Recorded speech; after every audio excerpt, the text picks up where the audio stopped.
Bonjour à toutes et bienvenue dans ce module Être zen et efficace dans sa recherche d'emploi.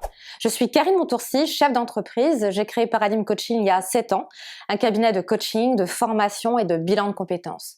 Par ailleurs, je suis bénévole chez Force Femmes depuis 7 ans également. Aujourd'hui, nous allons parler de gestion du temps. Alors selon vous, pourquoi s'intéresser à la gestion du temps en recherche d'emploi ? Tout simplement parce qu'une organisation du temps efficace au quotidien est un facteur clé dans la réussite de votre recherche d'emploi. En effet, elle permet d'apprendre à hiérarchiser vos priorités, vous centrer sur l'essentiel et gérer votre énergie personnelle dans le temps. Alors par où on commence ? Chercher un emploi, c'est vraiment un job à temps complet. On doit faire son CV, sa lettre de motivation, répondre aux annonces, mettre à jour son profil LinkedIn, développer son réseau et aussi procéder à une veille sur son secteur d'activité et sur les compétences qui sont recherchées aujourd'hui. Bref, tout un tas d'activités qui peuvent entraîner beaucoup de stress, de la fatigue et de la démotivation chez les candidates. Donc la première étape, c'est déjà de comprendre votre façon personnelle d'appréhender le temps. Comment vous utilisez votre temps ? Quel temps vous accordez à votre recherche d'emploi ? Avez-vous pu identifier dans votre agenda ce qu'on appelle des voleurs de temps ? Vous savez, toutes ces activités qui certes vous occupent, mais que finalement ne vous apportent pas grand-chose. Une fois le diagnostic de votre gestion actuelle du temps réalisé, la deuxième étape, c'est d'avoir une vision claire de vos priorités. Qu'est-ce qui est important pour vous ? Je dis bien pour vous, pas pour la bonne copine ou l'ancienne collègue. Quels sont les 3-4 objectifs que vous fixez dans les 6 mois ? Vous devez les définir de façon claire et précise. Attention à bien veiller à ce que vos objectifs soient SMART, c'est-à-dire qu'ils doivent être réalistes, ne dépendre que de vous et avoir une date d'échéance. Et comment vous saurez que vous avez atteint vos objectifs ? Quels sont les critères pertinents pour évaluer de manière objective vos résultats ? En effet, le manque de confiance en soi, souvent lié à la perte de son emploi, peut fausser son regard et minimiser les efforts réalisés. Lorsque vous aurez défini ce qui était important pour vous, vous pourrez alors définir un plan d'action avec des actions concrètes et faciles à réaliser dans le temps pour atteindre vos objectifs. Je crois beaucoup personnellement à l'efficacité de la théorie des petits pas. La troisième étape consiste à traduire vos priorités dans votre organisation personnelle, c'est-à-dire planifier pour agir en fonction de vos objectifs et non en fonction des sollicitations extérieures. Vous savez, le type de sollicitation « Dis-moi, puisque tu travailles pas, cela ne t'embêterait pas d'aller récupérer les enfants au sport, à l'école, à la danse ?» Ça vous parle ? Planifier aussi indique de garder de la souplesse pour pouvoir faire face aux imprévus. Alors maintenant, quels sont les outils à utiliser ? L'agenda papier, le numérique, la to-do list, la checklist, la feuille de route. Personnellement, j'aime beaucoup l'application Trello. Je trouve que la version gratuite, ça fonctionne très très bien.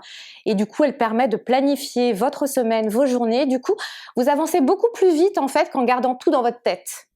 L'objectif, c'est vraiment pas d'en faire plus, mais d'être beaucoup plus efficace. Pour planifier, vous pouvez aussi vous inspirer des grandes lois de la gestion du temps. Il en existe plusieurs, on va en voir quelques-unes principales. Ce sont des choses de bon sens. Et en même temps, quelques piqûres de rappel, ça peut toujours être utile, car même si on sait très bien quelles sont les bonnes pratiques, nous avons souvent tendance à reprendre nos vieilles habitudes. Par exemple, nous savons tous que c'est toujours quand nous devons imprimer un document avant un rendez-vous important que la cartouche d'encre tombe en rade. Et pourtant, bien souvent, nous continuons d'imprimer le matin même de notre rendez-vous. Alors que la loi de Murphy, elle nous dit bien que rien ne se passe exactement comme prévu. Tout prend en général beaucoup plus de temps. Cette loi nous rappelle l'importance d'anticiper les risques autant que possible et le danger de faire les choses au dernier moment. Une autre loi aussi très connue, c'est la loi de Parkinson. Je ne sais pas si vous la connaissez. Plus j'ai de temps pour effectuer une tâche, plus j'ai de chances d'y passer beaucoup de temps. Du coup, limiter une tâche dans le temps permet de canaliser son énergie et de rester concentré jusqu'au bout. La loi de Laborie, je me reconnais souvent dans cette loi-là, elle dit que nous avons souvent tendance à faire ce que nous préférons en premier et à remettre à plus tard les tâches que nous aimons moins. Vous reconnaissez vous aussi ? Sauf qu'à votre avis, elle est où cette tâche ? Elle est juste là. Du coup, si vous faites le plus difficile en premier, vous allez vous libérer l'esprit. Et en plus, vous serez fier de vous. Et rien ne vous empêche de vous accorder une récompense si vous terminez enfin cette corvée. Allez, la dernière, c'est le principe de Carson qui dit que tout travail interrompu prendra beaucoup plus de temps que prévu. Et oui, les interruptions engendrent du stress, des pertes de temps, une dispersion. Nous avons plus de difficultés à reprendre notre travail. On se demande où on était. Tenir compte de la loi de Carson, c'est limiter les interruptions. Par exemple, supprimer toutes les notifications que vous avez sur votre téléphone ou encore apprendre à dire non. En résumé, qu'est-ce qu'on retient? On traite la tâche la plus importante le matin. On reste flexible pour intégrer l'imprévu.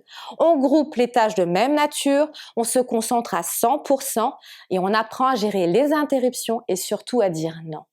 Et je dirais, la chose la plus importante, on apprend à demander de l'aide et on pense notamment à tous les ateliers de chez Force Femmes. Voilà, dernière étape consiste à faire une revue régulière de votre agenda et de la façon dont votre temps a été utilisé. L'objectif, c'est de surtout pas vous blâmer. Au contraire, c'est souvent l'occasion de vous féliciter. Voilà, je crois que je vous ai donné quelques clés. J'espère qu'elles vous seront utiles pour mieux gérer votre temps et votre énergie dans votre recherche d'emploi. Vous trouverez tout sur cette plateforme, tous les outils pour mieux vous accompagner. Merci beaucoup d'avoir suivi ce module, j'étais ravie de pouvoir l'animer. Je vous souhaite une bonne chance dans votre recherche d'emploi et surtout apprenez à vous faire confiance et prenez soin de vous. À très bientôt.